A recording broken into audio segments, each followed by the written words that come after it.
You're watching JCT TV. This is Bible Study for the 21st century.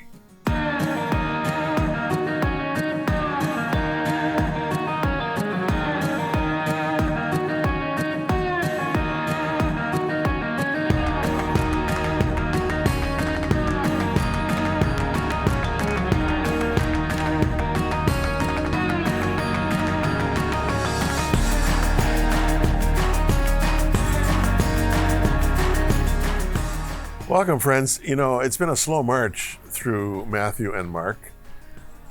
Intentionally slow march. I just want to take my time. I don't want to rush. I want you to have, if you will, a full diet of what the Bible has to say about the life of Jesus.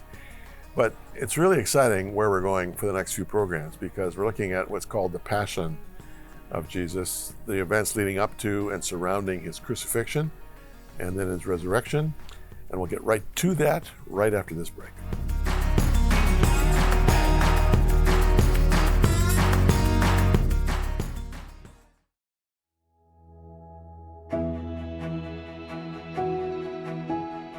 WOW works with local churches in needy countries. We mobilize those churches, pastors, and volunteers in a concerted effort to care for orphans and widows in their homes and villages. Through that strong faith-based platform, we're able to not only provide food, medicine, and crisis intervention, but we're also able to lead these afflicted ones to faith in God. It's powerful, humbling, and well worth the effort. Please support WOW with your generous gifts and faithful prayer. Thank you.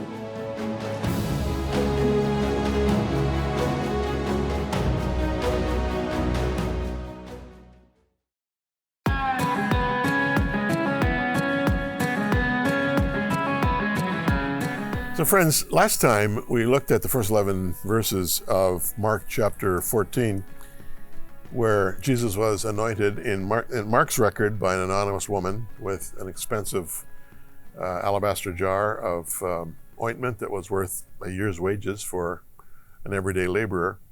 And there was controversy about it, upset over it. This money could have been sold, the money given to the poor. It seems the most upset of them was Judas, who was the treasurer for the 12.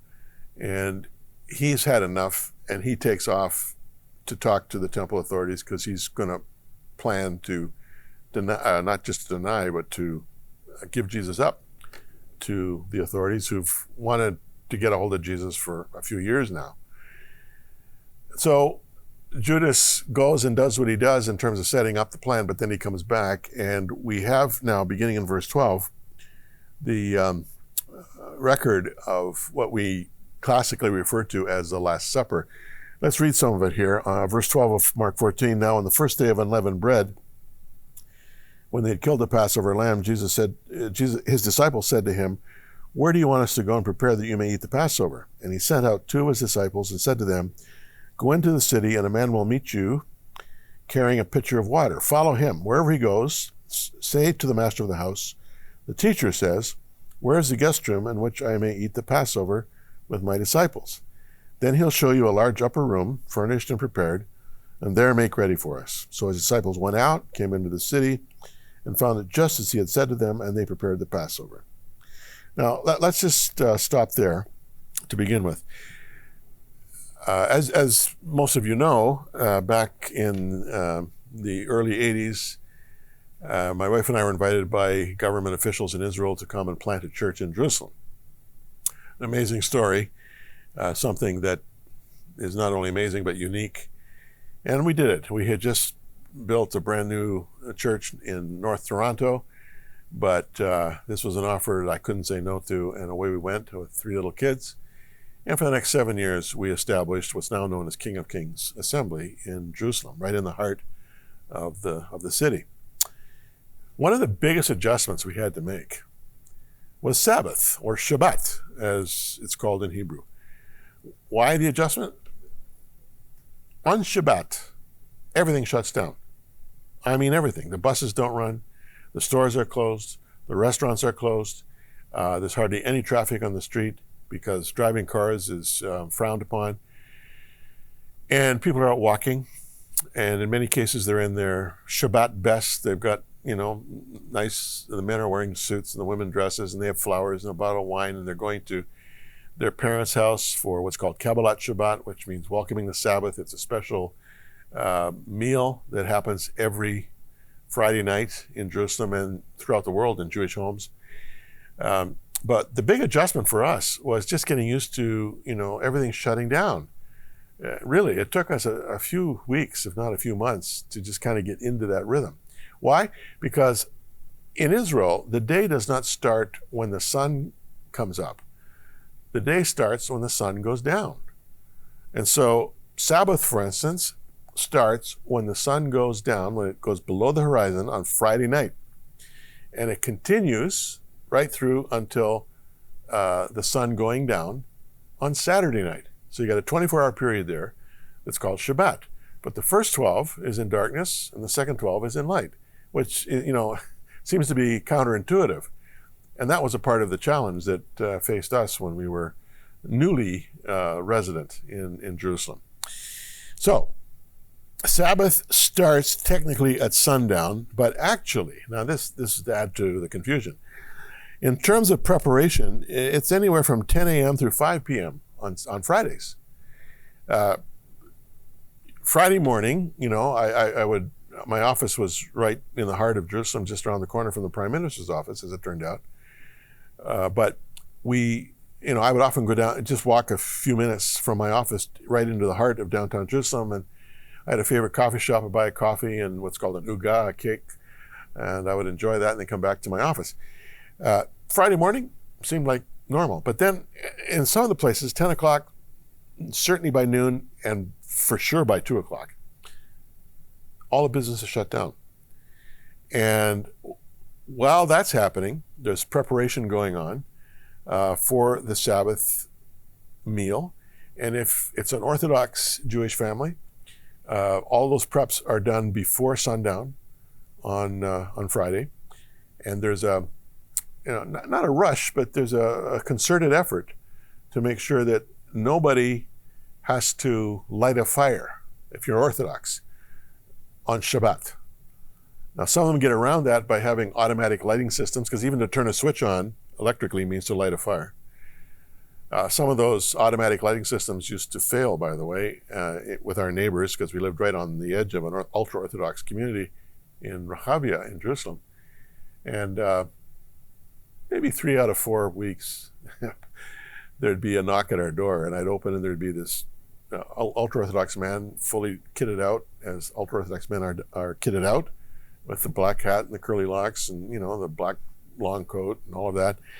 And he would kind of, embarrassedly ask me in Hebrew if one of my boys could come over and turn on his lights for him because his automatic electrical system had failed.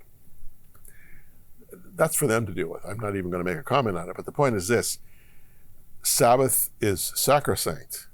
And so when that sun goes down, in fact, in Jerusalem, when the sun goes down, as soon as it goes beneath the horizon Friday night, there's this huge, sounds like an air raid siren.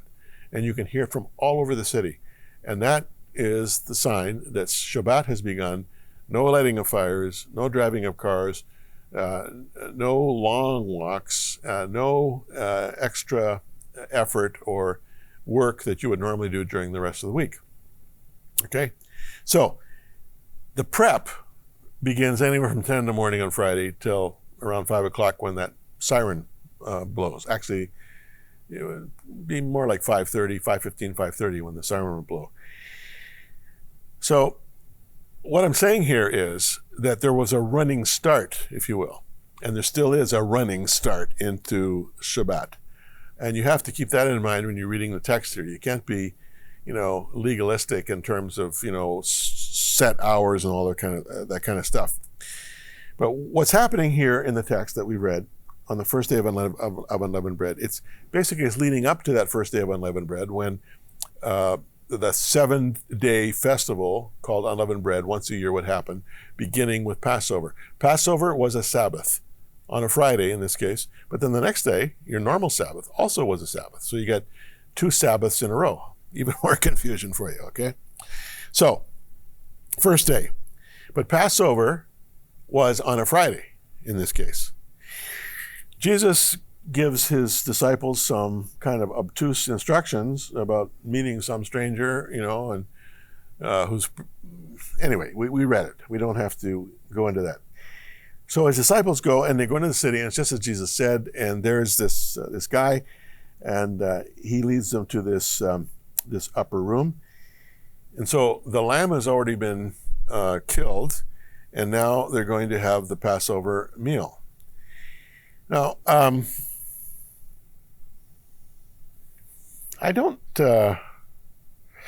really wonder if I should take the time to, I'll give you a little detail anyway, so that, you have a sense of what happens on Passover. It's a special meal. It happens once a year. And there's some special ingredients that are laid out on the table. There's something called, first of all, there's a hard-boiled egg or a baked egg. Secondly, there's something called harpas, which is a mix of parsley and celery and potato. There's something called haroset, which is a brown, sweet mixture representing mortar used by the Israelites when they were building as slaves for Egypt. Then there's something called tsirva, which is a shank bone of a roasted lamb. And then there's bitter herbs or chazeret, which essentially is horseradish, and then a little bit of maror, which is essentially romaine lettuce. Okay, so those things are there on the table, and they are the essential elements that are featured at a Passover Seder, as it's called, Seder. So a large upper room, furnished and ready, and the table would not be like Da Vinci's Last Supper. The table would be a low table, no more than maybe 18 inches off the ground, with cushions around it. And what you did is you would recline at the table, and those cushions you would lean on with your left shoulder and elbow, okay, like this, and then you would eat with your right hand. And so it's sort of like dominoes. It looks like everybody's knocked over the other person, but they're all lying there. And so, my pillow is right next to, sometimes even under, the feet of the person next to me, or maybe their feet are just behind me. But nevertheless, that's the scene, okay? The reclining. The prep would have taken a few hours, probably most of the day, actually. And they had to finish, of course, before sundown. And these preparations were made by disciples who were not part of the 12. Let me look, just verse 17 here. In the evening, he came with the 12. Okay, so the 12 weren't there as the prep was being done.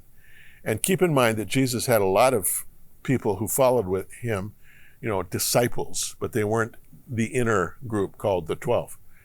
There may have been as many as 72 to 100. He used to basically, be his entourage as he traveled throughout the country. It was quite a sight to see Jesus with all of his people. But some of those who were not in the inner core would have gone ahead and prepared this Passover Seder, all right? So I kind of setting it up there, and we'll pick up more of the story right after this short break.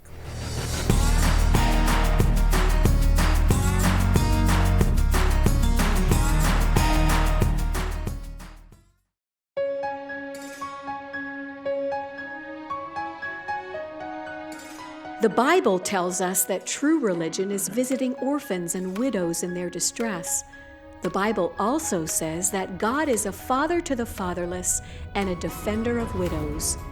Heaven's core values for mankind begin with God's heart for the least of these. When you support WOW, you're in the sweet spot of God's heart for the poor. Yes, we're only a small player in this great drama, but at least we're on the field. Please give generously.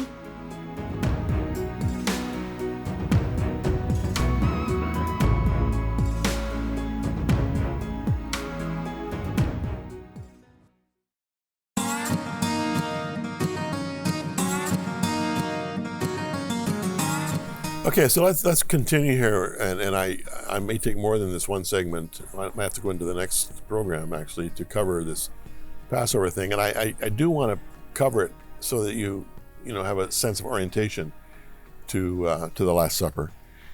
The disciples who were not part of the 12, they'd gone ahead, they'd prepared the Passover meal. The Passover lamb had been killed, and it was in an upper room, which means second story. There's a very strong belief that this was the home of John Mark's mother.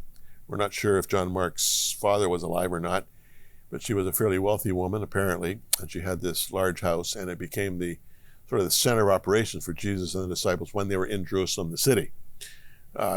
Jesus preferred to be in Bethany, in the house of Mary and Martha and Lazarus, which is on the east side, eastern slope of the Mount of Olives, which you can't see from Jerusalem, by the way, because it's on the opposite slope. When you're in Jerusalem, you look at the Mount of Olives, you're looking at the western slope. On the eastern side, on the other side, was Bethany. Anyway, Jesus gets right to it. They've just sat down to eat, and he says in verse 18, "Assuredly I say to you, one of you who eats with me will betray me." And they began to be sorrowful and to say to him one by one, "Is it I?" And another said, "Is it I?" He answered and said to them, "It is one of the 12 who dips with me in the dish. The Son of Man indeed goes just as it is written of him, but woe to that man by whom the Son of Man is betrayed. It would have been good for that man if he had never been born." Okay, we're talking about Judas here. The disciples at that point didn't know that it was Judas. Other of the gospel writers tell us that Judas at one point, after a brief conversation with Jesus, gets up and leaves. Jesus says, "Go and do what you got to do." But Mark doesn't give us those details. As I've told you before, Mark is very parsimonious in terms of detail. He just kind of gives us a blunt summary. And remember, Mark is probably writing, not word for word, but his recollection of Peter's recollection of the events of Jesus' life. Peter at one point in one of his epistles referred to Mark as his son. Okay, so there was a real bonded relationship there. Anyway, one of you will betray me. And the disciples are sorrowful. They want to know if is it me? And you'd expect them to say, "No way, not me, not me." Even Peter, uncharacteristically, is initially at least introspective.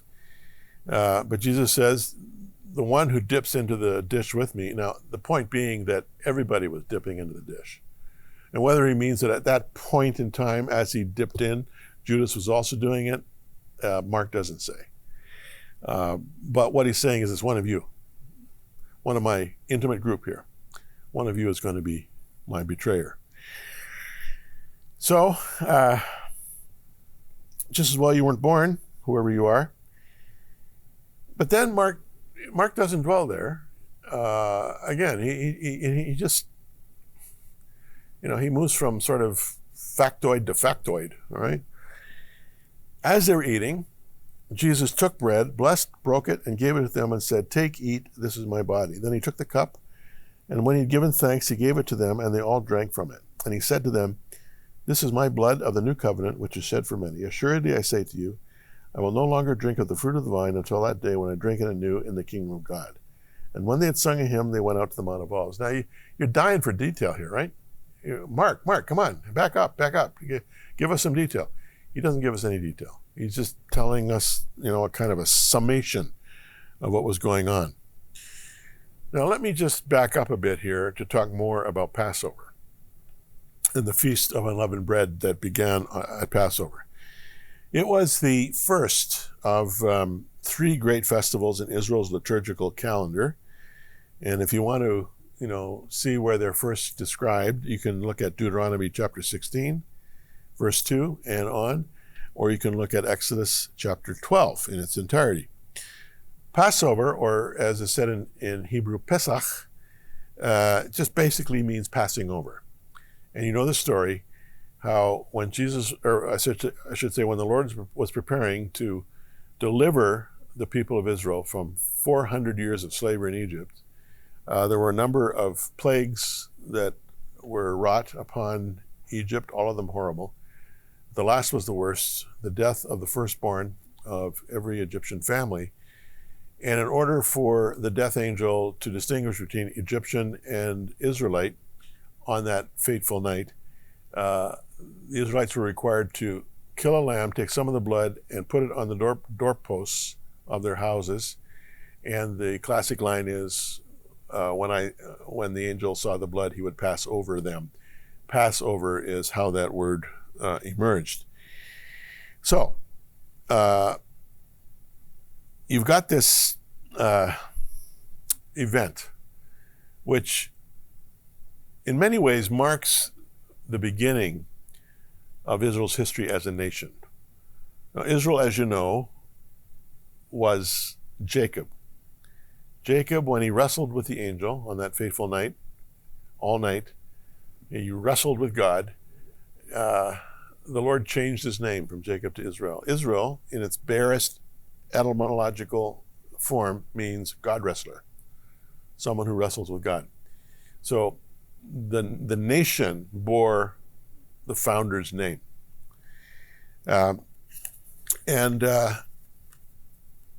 This lamb was slain, and the following 7 days were to be the Feast of Unleavened Bread, from Leviticus chapter 23.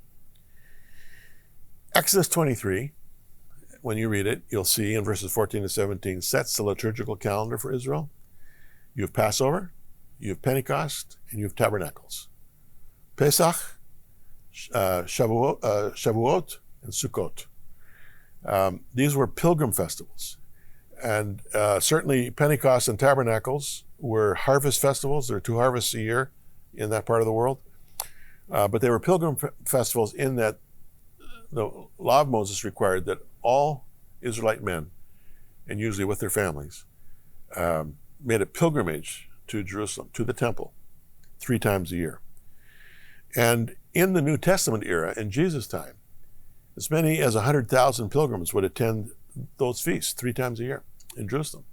And so there was this huge influx. Today, in our terms, we'd refer to it as a tourist event, because these people really were, in a sense, tourists. Many of them, the younger ones, coming to Jerusalem for the first time in their lives, their mouths struck wide open at the awe of the temple and all of the ritual and all the sacrificial liturgies that were going on. The bleeding of the lambs, the money changing, the selling of food and supplies. And there was a huge temple industry going on that was owned and operated by the Sadducees, who were the religious elite who controlled the high priesthood and all temple business. It was a huge business for them, a big money maker. I mean, you got 100,000 people coming in 3 times a year. It's an opportunity to make some money. So, here we have the Last Supper. Before sundown, on that Thursday, the Passover lamb had to be killed, and its blood had to be sprinkled at the altar in the temple. So there was a process here. Usually what would happen is they would slaughter it there, sprinkle the blood, and then they would take it to their place of abode, or in most cases with the pilgrims, out to their tents, because they would encamp around Jerusalem on the hills around, where they would prepare the meal. Now, the animals were dressed, their legs were unbroken, their head was attached, and then the dressed carcass was wrapped in its own skin. Then the worshipers would take this, as I say, back to their tent city that emerged almost overnight around Jerusalem, or if they were better off or had connections to their homes within the city itself, and they would prepare the meal. Most of the pilgrims who came from far distance would not have brought their own lambs. Now, some of them could, but that would be a big struggle bringing a few animals with them, especially over a long distance. And so there was ready-made Passover lambs, if you will, that they could purchase. They'd been already slaughtered, already prepared, and in today's terms, they would have had the kosher stamp of approval from the rabbis. And then they would go out to their tents, or they would rent a room if they had the money, or if they had relatives, go to the relative's home in Jerusalem itself for the meal. Those who went to their tent cities outside of the walls of Jerusalem would have kind of like a barbecue feast with this lamb. The minimum number of people who could celebrate the Passover meal was 10. Most of these were family groups, and so there'd be far more than 10. And so they're required to have a morsel of meat at least the size of an olive, especially if you're sharing it with 50 people. And then there'd be other lambs that were slaughtered that would provide the food for the meal. They didn't have to be the ritually slain Passover lambs, but they had to have at least the size of an olive from the actual Passover lamb that had been spitted on a stick, a pomegranate wood stick, with the heads and legs folded into the body cavity and then roasted over a portable clay oven. So this is all going on, and the fragrance of barbecued lamb was wafting throughout the city. There were lots of candles lit. The families were together, a lot of singing going on. It was a very, very rich cultural/religious time. A lot like our Christmas.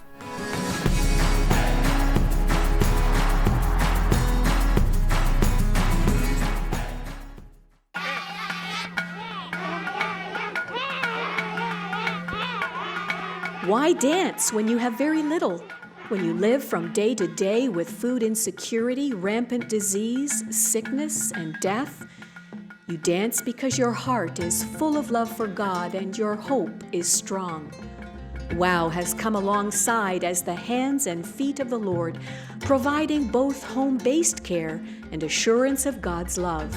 You're happy and you've got to dance. Please support WOW. Let's keep them dancing.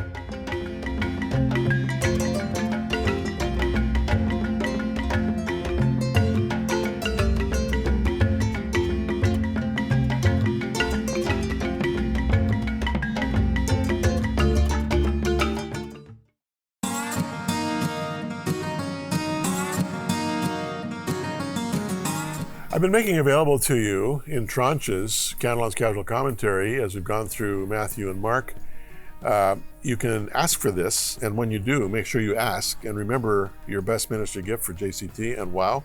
You see those promos for WOW in the course of the program. But within a few weeks, I'm going to be offering you the opportunity to access through Amazon.com the entire commentary of Matthew, Mark, Luke, /Acts, and John, which will be coming out in the next few months in published form.